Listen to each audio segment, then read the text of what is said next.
최근에 이제 거미스마일 잇몸이 많이 보이는 거예요, 웃을 때. 치료 방법에 대해서 추천을 드리는 건 이제 가장 제가 많이 했던 진료, 만족도도 굉장히 좋았다.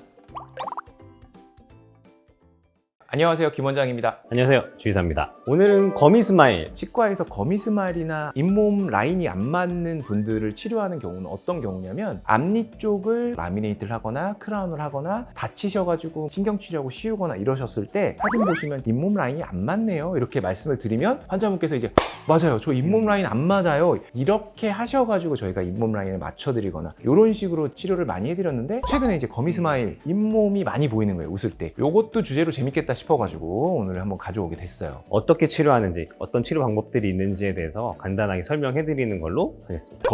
잇몸이에요. 잇몸이 많이 보이는 스마일. 웃을 때 저희가 보통 치아가 많이 보이는데 거미 스마일 있으신 분들은 거의 이 잇몸이 많이 보이시죠. 이유는 여러 가지가 있어요. 잇몸 밖으로 치아가 좀 더 나와 있어야 되는데 다 못 나온 거예요. 그러다 보니까 이제 웃을 때 이제 잇몸이 많이 보이는 경우도 있고, 선천적으로 구강 전정이 좀 깊어가지고 웃을 때 더 잇몸이 많이 올라가니까 잇몸이 보이는 경우도 있고, 여러 가지 이유가 있는데 아무튼 웃을 때 위쪽 치아 위쪽에 있는 잇몸이 많이 보이면 그걸 거미 스마일이라고 하죠. 치료 방법에 대해서도 간단하게 얘기 나눠보면 될 것 같은데, 보톡스를 이용해서 치료하는 방법에 대해서 한번 간단하게 설명해 주실까요? 웃을 때 입꼬리 올림근이나 이렇게 근육들이 많거든요. 일부 근육에 보톡스를 놔서 근육을 사용하지 못하게 하는 거예요. 요거의 장점은 간단하게 보톡스 주사 몇 번 놓는 걸로 거미 스마일이 해결되는 거일 수 있는데, 단점이 약간 어색해지더라고요. 입술을 올려주는 근육들이 제대로 기능을 하지 못하고 뭔가 잡혀있는 느낌.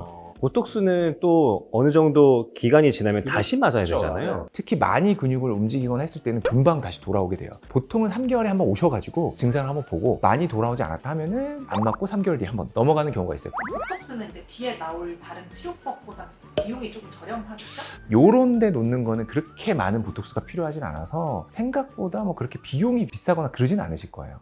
두 번째, 잇몸 성형. 딱 봤는데 치아가 너무 짧아. 치아가 전부 다 맹출되지 못하고 잇몸 안에 갇혀가지고 치아는 짧아 보이고 잇몸은 길어 보이는, 요런 때 사용할 수 있는 게 잇몸 성형술이에요. 잇몸을 절개해 주는 거예요. 자연스럽게 치아는 길어져서 더 예뻐 보이고 위에 있던 잇몸은 잘려 올라가니까 잇몸은 보이지 않고. 원래 치아가 좀 길었어, 그러면 할 수가 없어요. 여기 사용하는 기구는 봅이라고 해서 전기 소작기가 있어요. 전기로 이제 지져가지고 따내는 건데 마취하니까 안 아파요. 출혈도 없어요. 전기로 지지면서 잇몸을 잘라내는 거기 때문에 바로바로 지혈이 돼요.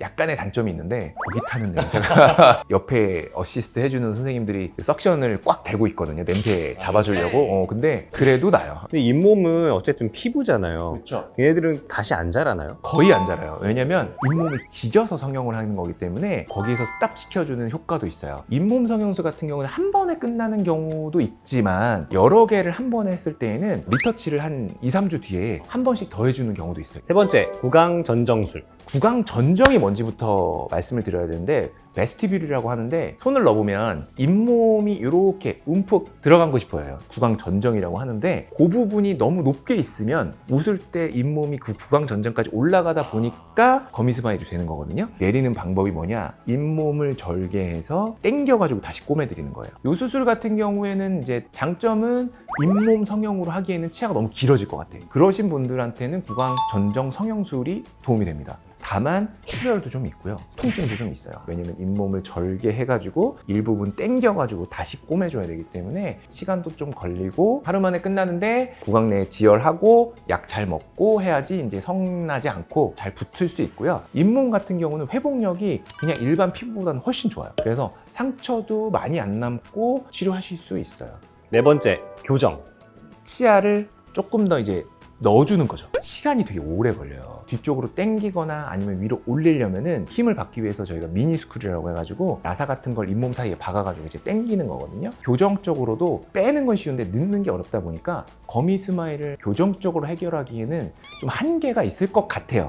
요거는 교정 원장님이 계신 치과에서 하셔야 돼요. 제가 교정이 주가 아니기 때문에 교정으로 할 수도 있다라는 정도로만 알려드리고 교정 원장님이랑 상의를 한번 해보시는 게 좋을 것 같아요. 그러면은 이제 저희 치과에 오셔서 치료받았던 거에 대해서 간단하게 보여드리는 것도 좋을 것 같아요. 좋아요. 일단은 요 분은 웃는 사진을 지금 찍어놨는데 왼쪽이 비포, 오른쪽이 애프터예요. 잇몸 라인이 되게 양쪽이 균형이 안 맞아요. 균형을 맞추기 위해서 잇몸 성형술을 했고요. 오른쪽 위 앞니 잇몸을 좀 잘라냈어요. 양쪽이 균형 있는 잇몸을 가지게 됐거든요. 양쪽 앞니 치아가 균형 맞게 잇몸 라인이 형성되어 있는 걸 볼 수가 있어요. 보통 전기수적기로 치료를 하면은 5분? 마취하고 기다리는데 시간이 한 10분. 그래서 다 하면은 15분에서 20분. 그렇게 막 아프거나 그런 진료 아니니까 편하게 받으실 수 있어요. 그 요분도 마찬가지로 이제 오른쪽 앞니랑 그 옆에 앞니, 작은 앞니까지 성형을 하신 분인데 앞니 양쪽 높이가 좀 다른 걸 볼 수가 있어요. 그래서 양쪽 높이를 맞추고 작은 앞니의 잇몸 라인 높이도 맞추고 이렇게 앞니를 덮고 있는 잇몸 라인의 높이만 맞춰줘도 굉장히 만족도가 높으세요. 간단하게 시술 가능하니까 치과에 오셨을 때 좀 컴플렉스다 하면은 말씀해 주세요. 지금은 여기 한두 개만 그렇죠, 이렇게 그렇죠. 하셨는데 많이 이렇게 나 있으면은 똑같아요. 전기수작기를 통해서 잇몸 라인을 만들어주고 확인을 꼭 중간중간 환자분이 해주셔야 돼요. 왜냐면 본인 만족이에요. 제가 봤을 때 예뻐도 환자분이 만족 못하시면은 말짱 꽝이거든요. 그래서 중간중간 확인하면서 체크해보면서 그렇게 하면 좋을 것 같고 2, 3주 정도 뒤에 리터치 한번 받으시면 제일 좋을 것 같아요. 이렇게 오늘 거미 스마일에 대해서 알아봤는데 4가지 중에서 추천을 드리는 건 이제 잇몸 성형술. 잇몸 성형술이 되게 빠르고 많이 아프지도 않고 간단하게 끝나는 진료다. 이렇게 생각해 주시면 되고 치아가 너무 기신 분이나 이런 분들한테는 적용할 수가 없어요. 구강전정 성형술 같은 경우에는 이제 치아 길이는 어느 정도 정상 범위인데 너무 잇몸이 올라가거나 이런 분들한테는 추천드리고 보톡스나 이런 부분은 웃음이 조금 어색하니까 저 같은 경우에는 그렇게 추천을 드리진 않아요. 교정 같은 경우도 아무래도 제가 이제 교정 전문의는 아니기 때문에 정확하게 말씀드릴 수는 없지만 어느 정도 한계는 있을 거예요. 왜냐면 치아를 집어넣거나 당겨야 되는 치료이기 때문에 가장 제가 많이 했던 진료 잇몸 성형술이다. 만족도도 굉장히 좋았다. 이렇게 생각해 주시면 좋을 것 같아요. 오늘은 거미 스마일에 대해서 알아봤고 요것도 본인 만족입니다. 자존감을 높여주는 그런 진료이기 때문에 이런 거 있으시면은 주저하지 말고 치과 오셔서 한번 확인 받아보시고 상의해 보셨으면 좋겠어요. 오늘은 여기까지 하죠. 안녕. 안녕.